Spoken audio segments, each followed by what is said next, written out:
I guess to understand flaws in the social service system, we have to understand homelessness kind of at its core better than we do, right?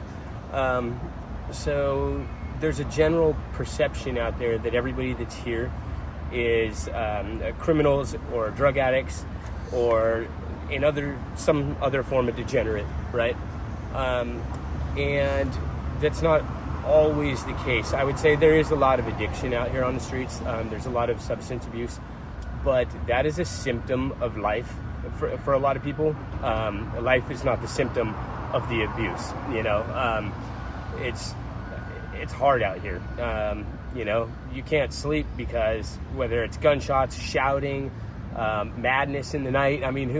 People going around just, crazy. So yeah, if you can smoke a little bit of something and sleep for the night, who wouldn't do that? I have a hard time sleeping anyway. I'll be up, 3 or 4 days without using an amphetamine.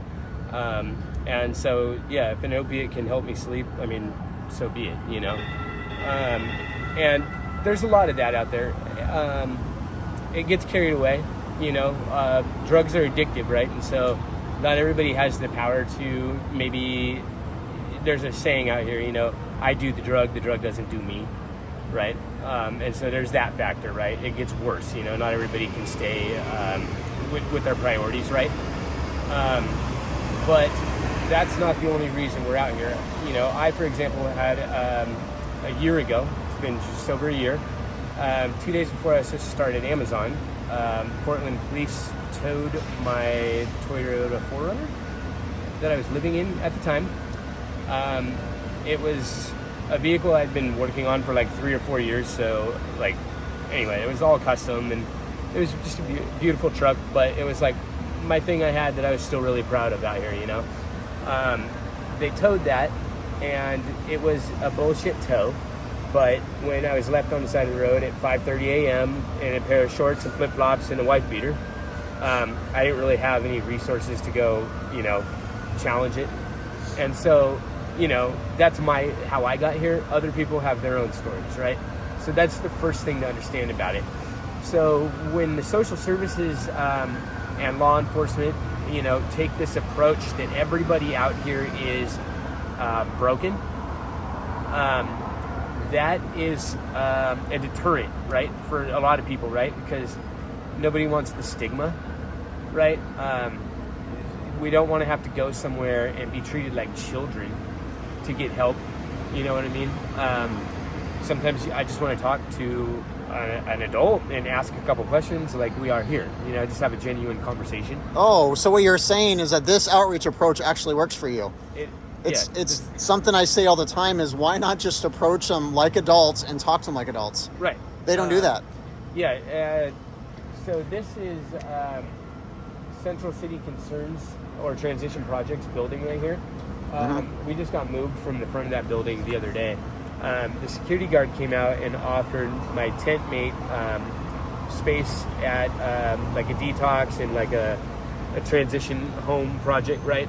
But the manner in which he did it was so demeaning. He was offering good stuff and he did make the calls, but nobody wants to be demeaned right off the bat. That sets up this idea in your head that you're going to be going to further be demeaned by the rest of the system, right? When all you want is off the street and a leg up, not a handout, just a leg up. Was he, say, condescending? He looked at somebody and was like, well, so I guess I assume you're on meth. That was his approach to the whole subject. And that's the first time he ever met you? My tent mate, yeah. Yeah.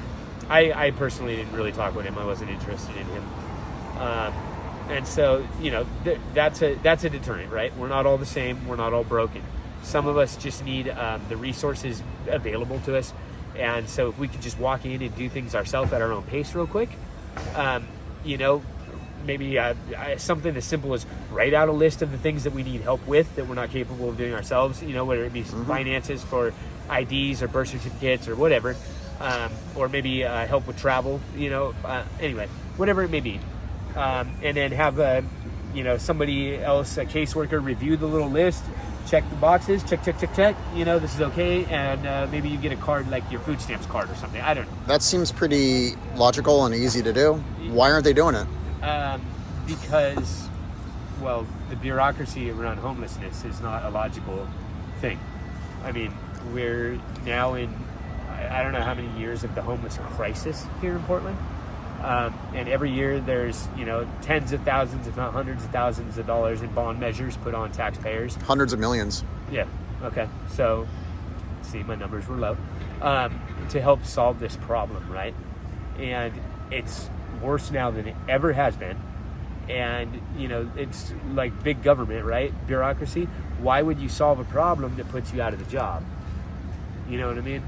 And so these people who are being paid, I mean, there's big salaries tied to all this kind of, there's appointed positions within city and local government, plus, CEOs of non-profits, things like that. I mean, it's a financial game. It's not, that's the truth of that is, a lot of people have an idea of it. Very few people know the extent. Well, and I would agree with you, and what you're describing is the homeless industrial complex. Yeah, absolutely. It's a $1 billion industry United States wide. Absolutely. And why would they work themselves out of a job?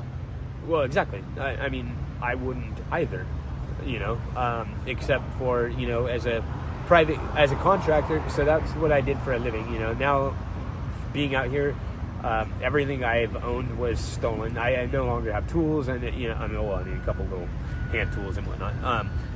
But as a contractor forever, right? So I would complete a job knowing that would earn me the reputation to get another job. But that's not the case with this. You don't solve Portland's problem and then go to Detroit. Solve Detroit. Everywhere has their bureaucracies that are already built. Their favorite local politicians and business people. And I mean that's not going to change. So until we solve. What would you call it? The homeless industrial complex. Yeah, the $1 billion business. The fact is, I've always said this: I want to work myself out of a job. I want to end homelessness because if I do, it'll benefit you and it'll benefit the entire community. Absolutely. Why not have that attitude? I mean, yeah, and everybody acts like these things that they're doing, like for us, are just for us. But the people that live in these communities, right? Like these poor businesses that are all shut down. I mean, dude, there's turds in front of half the doors around here anymore. I mean, it's, that's not to make light of it, but I mean, it's a biohazard. First of all, it's an ecological fucking disaster, and no wonder you're closing businesses and real estate values and things like that, right? So all those poor people, imagine somebody who's raised their kids here, they retire, and now their home value is half of what it was even 3-4 years ago. I mean, things like that. So those people, if they really want the problem to be solved, they need to stop acting like they're the homeless, and whatever they can do to help them, get away from that mentality and really take an active role in it, right? An active role means so like Neighborhood Watch, right? That's a great program, but it doesn't work when the only thing that happens is 75-year-old Betty Sue, whatever, every time she sees somebody in a hoodie, she calls them in, regardless of whether they got a shopping cart or they're pushing 2 bicycles, because everybody rides 2 bikes. I mean, the people need to take an active role in that by actually being observant in the community, taking time to notice the differences, what's actually happening where, what cause and effects, and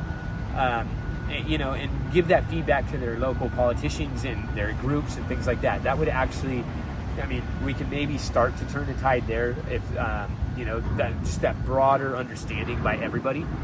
And then as far as the services thing goes, you asked somebody a minute ago, what do we get frequently out here? We have food. The Blanchet House, I'd just like to put a shout out to them. They do 150,000 meals a month. That's an incredible, and God bless every last one of them. They really are angels out here. They're about the easiest place you could go to eat, and you all sit down at a table together. I mean, it's kind of like family dinner, you know? And so they do a fantastic job. The approach that they take is great. Maybe some people should look at that for an example. But with the major service industries, and don't get me wrong, thank you TPI and, BHRC, and, but like I said, the being treated like a child, step-by-step thing is a big problem, right? And when the services all start with just, I'm not even sure how to say it. It's just, not everybody needs baby steps, Some people are okay to hit the ground running. Give me this, tell me this is what I need to do to accomplish this.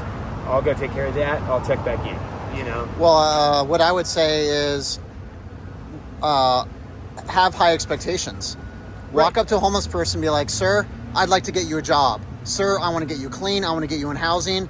Why not do that rather than the small things like, here's a bottle of water, see you next week? Why not go bold, not know anything about you, and just be like, I'd like you to work. I'd like you to get sober. I'd like to get you into housing. That's what you're saying too, is like, be bold and offer them the big things, and they might very well accept it. Give somebody an opportunity to run towards a real goal, so again, there came the sobriety thing, right? Now, I'm all for sobriety. I understand that for a populace, it's definitely the best thing. I personally have had addiction, primarily opiates, for like 25 years. I've always worked, up until 14 months ago, I've always worked consistently through those times.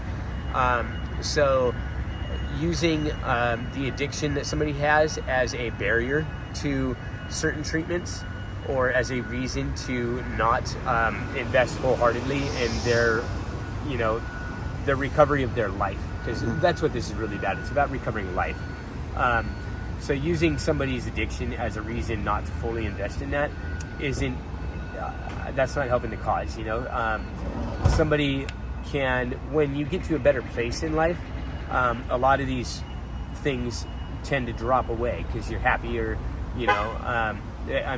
Everybody's masking some sort of feeling, numbing something, through substance abuse. It's trauma. Yeah, I actually just finally realized that in myself. Finally made peace with my trauma, and I had some amazing parents. I was raised in a great home, but I was the first child, and there's just some things that were wrong, and again, actually, being treated like a child when, I was, anyway, I don't need to get into my family business, but, Do they know you're out here, though? Yeah, and okay. We don't talk. Because you said they're amazing. They are amazing. So that means you miss them. Yeah, I do, a lot. I got a nephew that's just over a year old that I've never seen. And when's the last time you spoke to them? I'm asking this because basically, do they know you're alive? No. I mean, I'm sure they assume I'm always alive. Okay. But, Well, what I could do something for you is I could reach out to them and say, you're okay today. You don't even have to talk with them, but if you'd like me to do that, just so they could sleep at night knowing, thank God my son is still out here and doing well. Yeah. I'm happy to do that, brother. Cool. Yeah. I would like you to do that, actually. I'll do that, man. And thanks for sharing, man. Yeah. And then one more thing real quick. Oh, sure. What we do need help with is there's no way to get ahead when every single day you have to go gather the same goods because they're stolen from you every single night. You can't leave your campsite for more than, there was a 4-minute lapse in us being here at the tent last night, and I had about $20 worth of cans that disappeared. So, wow. Literally 4 minutes. There's just no honor out here, is there? No, none at all. And see, and then that's a big problem too with the homelessness, right? Personal accountability, right? And the lack of the moral decline that this whole country's kind of following down, we've done a big bit to destroy the family unit, and let's face it, kids need parents, so You're right. Interesting. There is not a morality out here anymore. And like you said, the violence, I mean, it's unreal, you know. You're asking my tent mate, does he carry it out for protection? It's like, you don't leave without something. I mean, even if you just got to grab, you know, one of the tent poles in case you got to poke somebody. I mean, you don't go anywhere without protection, you know. As a matter of fact, less than a half hour ago, there's a Trek bicycle sitting back there on that rack. I heard something. I turned around and some kid was over there trying to untie it and take it. Wow. You know. So, anyway, those are my thoughts. I digress. I kind of go on tangents.